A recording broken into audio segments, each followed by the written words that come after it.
A deadly Father's Day on the water. It's where we begin at the ABC4 News at 6 o'clock. Good evening. I'm Emily Flores. And I'm Glenn Mills. Good to be with you tonight. 3 people died at Utah reservoirs, 2 of them dads.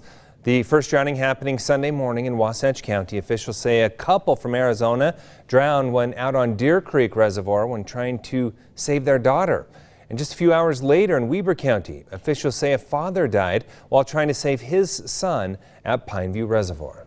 On the heels of those drownings, ABC4's Northern Utah correspondent Kate Garner has more on what safety officials want you to know if you're caught in a similar situation out on the water.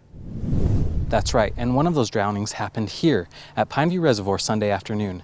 Now today, the Utah Division of the United States Coast Guard Auxiliary wants you to know how you can help prevent similar accidents.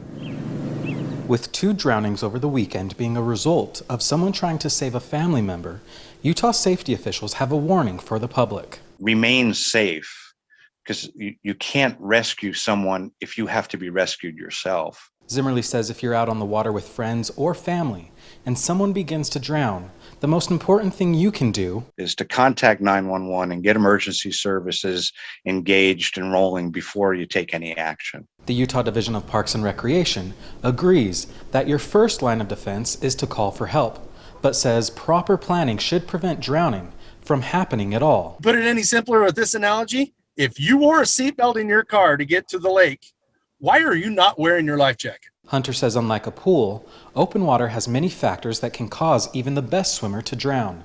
He says if someone you love does need help, after calling 911, follow the reach, throw, row, or don't go method. Reach out to the person with something like a stick. Throw something like a tube or life jacket. Row means to take something like a life jacket out to the person, but don't make physical contact. And lastly, don't go. If you do not have the right equipment, don't multiply the number of victims that are there. And that is a very hard decision. And again, one of the best ways to prevent all types of drownings is simply wearing a life jacket. Reporting at Pineview Reservoir, I'm Kate Garner, ABC4 News.